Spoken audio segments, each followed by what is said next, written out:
Good afternoon. Great to be with you as always. It's just such an enjoyable time that we can spend together.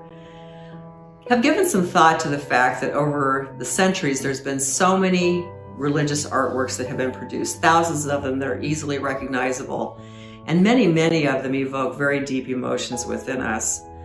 But one in particular rises above the rest in its simplicity and yet its power to move us deeply. Leonardo da Vinci painted The Last Supper, which is actually a mural, as part of commissioned work ordered by the Duke of Milan in the late 1400s. It has been acclaimed down through the centuries as one of the greatest pieces of religious art and has stirred millions with its depiction of Jesus' last meal with his disciples.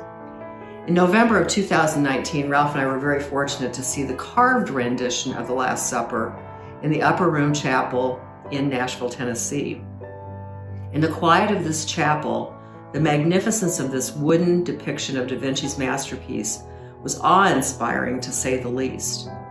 However, for me, the visual impact of either of these wonderful artistic creations pales in comparison to a production I attended in the sanctuary of a small-town church with untrained actors just from around the area who brought The Last Supper to life in a very poignant way.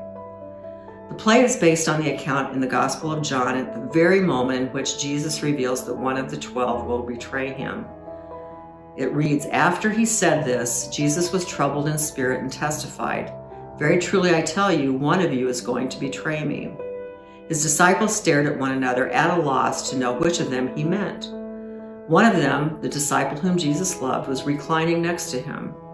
Simon Peter motioned to this disciple and said, 'Ask him which one he means.' Leaning back against Jesus, he asked him, 'Lord, who is it?'" Throughout this play that we attended, the actors remained frozen in position as a live depiction of the Last Supper. Only when they spoke did they break from their pose following Jesus' shocking revelation that one of them would betray him, and then explained who they were, their relationship to Jesus, how he called them, and shared stories of their time with him, leading up to that dramatic moment in the monologue which ended with, "Is it I, Lord? Is it I?" As this was repeated 12 times over the course of the play, it was like a nail piercing the heart, as each disciple fervently asked Jesus if he was the Lord's betrayer. And each time the pain intensified when you knew that ultimately a particular disciple would be the one. Walking through Holy Week once again, we know well the answer to the question, "Is it I, Lord?" Yet every time our hearts break, knowing the betrayal and injustice that Jesus went through solely because his love for us is so great.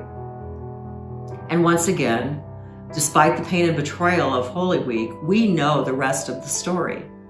We know that he is not dead, he is risen, and nothing can stop the power of God. And though we're reminded time and time again through every Easter that we've celebrated that Jesus suffered on our behalf and the many ways that we betray him and grieve him every day, his power over sin and death is far greater than anything that we could ever imagine. So with grateful hearts and loud voices, we proclaim on Easter Sunday and every day from there on, Christ the Lord is risen today. Easter blessings to you. Bye.